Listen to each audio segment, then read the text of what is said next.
Welcome back to Neelila entertainment. இன்றைக்கி என்ன recipe பார்க்க போகிறோன்னு பார்த்தீங்கன்னா, சுவையான தண்டுக்கீரை பொரியல், தண்டுக்கீரை ரசம் எப்படி வைக்கிறதுன்னு அந்த வீடியோக்குள்ளே பார்க்க போகிறோம். வாங்க வீடியோக்குள்ளே முதல்ல போகலாம். பேசிகிட்டு இருக்க வேணாம். அதுக்கு ஒரு 100 கிராம் கடலைப்பருப்பை வேக வச்சு எடுத்துக்கலாம். ஒரு 2 விசில் விட்டு எடுத்துக்கலாம். முதல்ல எங்கள் நிலத்தில் வேற தண்டுக்கீரை பாருங்கள், எந்த விதமான மருந்து எதுவுமே போடாத வளர்த்தது பாருங்கள். நல்ல தண்டுக்கீரை வளர்ந்துருக்கு. அதிலிருந்து தான் பறித்து எடுத்துகிட்டு வந்து பொடி பொடியாக வெட்டிக்கலாம்.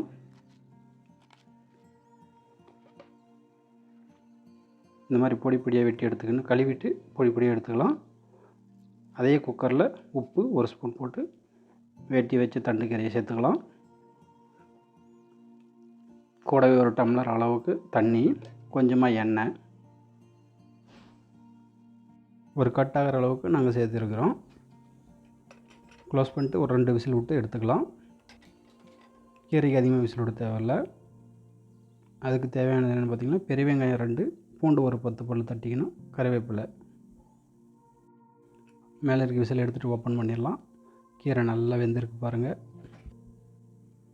அருமையாக வெந்திருக்கு. கீரையும் பருப்பு ஏற்கனவே வெந்தது தான். திரும்ப இப்போ அதை வடித்து எடுத்துக்கலாம். அதனுடைய தண்ணியில் தான் ஏகப்பட்ட நியூட்ரியன்ட் இருக்குது. அதை மிஸ் பண்ணக்கூடாது, ஊற்றக்கூடாது. அதை யூஸ் பண்ணலாம். இப்போ பொரியல் செஞ்சுக்கலாம். முதல்ல கடுகு 1 ஸ்பூனு, எண்ணெய் தேவையான அளவு விட்டு அது கடுகு, வெட்டி வச்சு வெங்காயம் பொடி பொடியாக, கூடவே ஒரு 10 பல் பூண்டு தட்டி வச்ச பூண்டு அதையும் சேர்த்துக்கலாம். ஃப்ரெஷ்ஷான கறிவேப்பிலை சேர்த்து வதக்குன்னு வதக்கிடலாம். வெங்காயத்துக்கு மட்டும் உப்பு,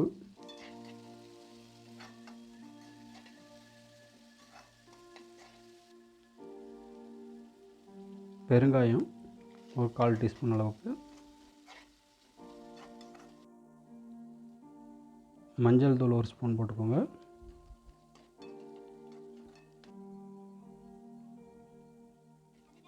மிளகாய் தூள் 1 ஸ்பூனு. இங்கே காரத்துக்கு தகுந்த மாதிரி எக்ஸ்ட்ரா வேணால் எக்ஸ்ட்ரா கூட போட்டுக்கலாம். இப்போ வேக வச்ச பருப்பு, கடலை, அந்த கீரையும் சேர்த்து மிக்ஸ் பண்ணி விடலாம். நல்லா உப்பு காரம் அதில் நல்லா ஏறணும். ஏற்கனவே வெந்ததுனால கிளறி விட்டால் போதும். ஒரு 2-3 மினிட்ஸில் ரெடி ஆகிடும். டேஸ்ட் சூப்பராக இருக்குது.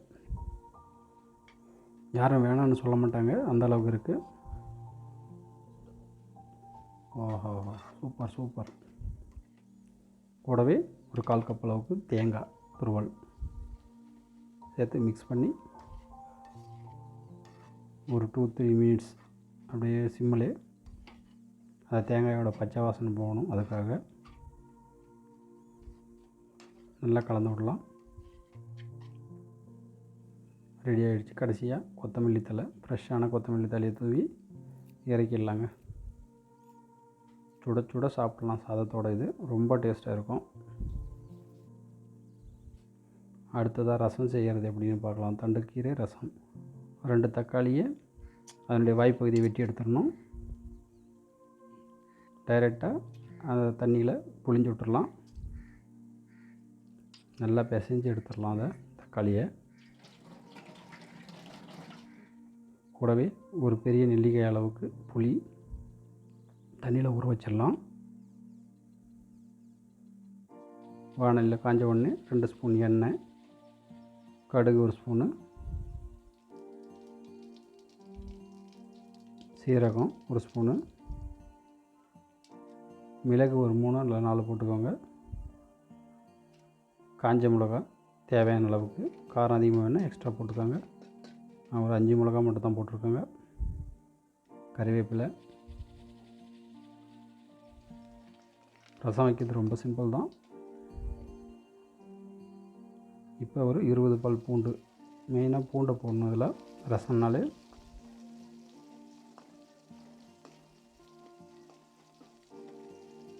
பூண்டு நல்லா எண்ணெயிலே வதங்கணும். இப்போ பெருங்காயம் ஒரு 1/4 டீஸ்பூன் அளவுக்கு.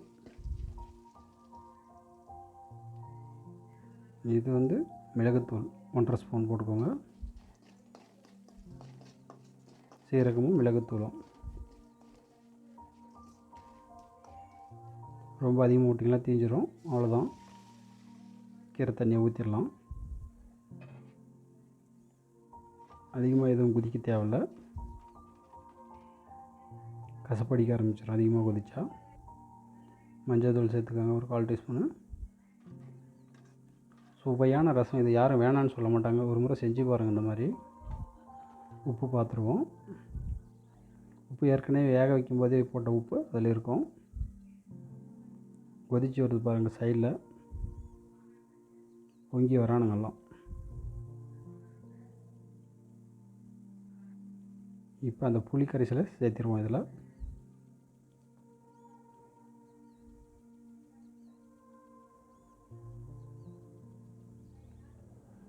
நல்லா கலந்து விட்ருவோம். அந்த புளி கரைசல் அதோட சேரணும், மிக்ஸ் ஆகணும் அளவுக்கு.